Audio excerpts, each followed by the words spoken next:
Here I am offering a vintage 10 Technofix number 273. They called it an autogyro. Here we call it a helicopter. It is in beautiful shape, 100% original, beautiful lithography throughout. And as you can see, it has its original wedge-shaped box. Let's take a look at the box first. There's no repairs done. There's your 273.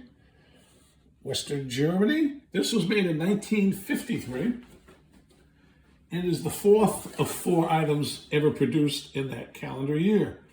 Now, oddly enough, this particular one, again, is a first generation.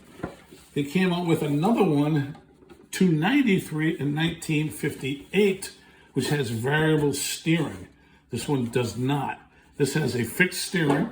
And this is honestly as close to new old stock as one could hope for.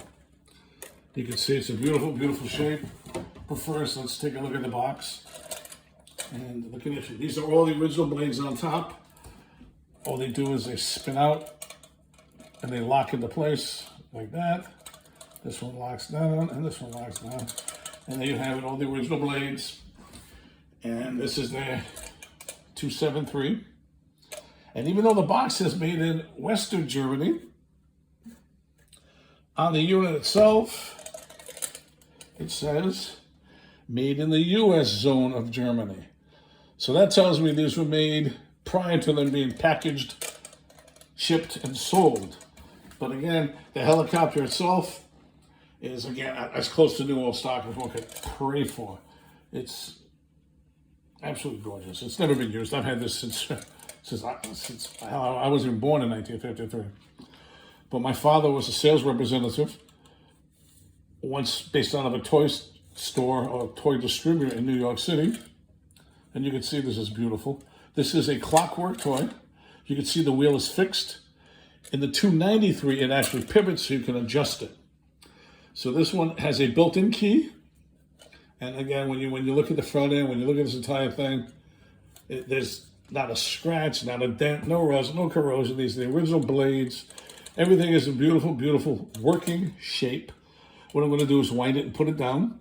As you can see, the wheel is turned, so it actually does circles, so you don't have to chase it.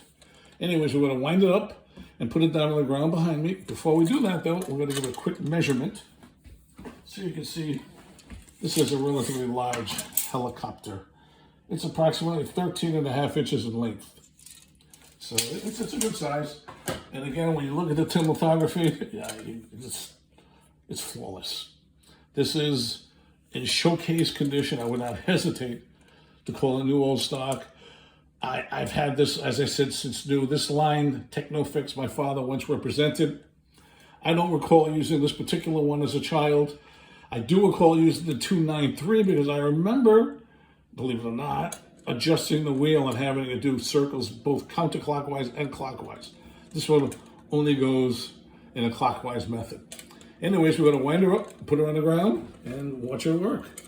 I'm going to attempt to hold the gear so it doesn't spin while I wind it.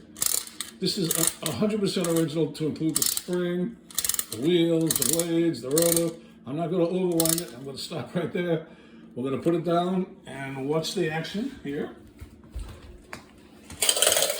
And it does make a noise. You're going to hear a loud noise. Spins around. I didn't overwind it, so it's probably going to die soon. But you get the effect that it is in perfect working condition. And there you have it. The Technofix 1953, model number 273, as they call it, a gyro. What do they call it? A gyro bird, gyrocopter. And we call it a helicopter. And I thank you for your time and for your consideration. I'm sorry, they call it an autogyro. That's what they call it. I thank you for your time and for your considerations. Have a great day.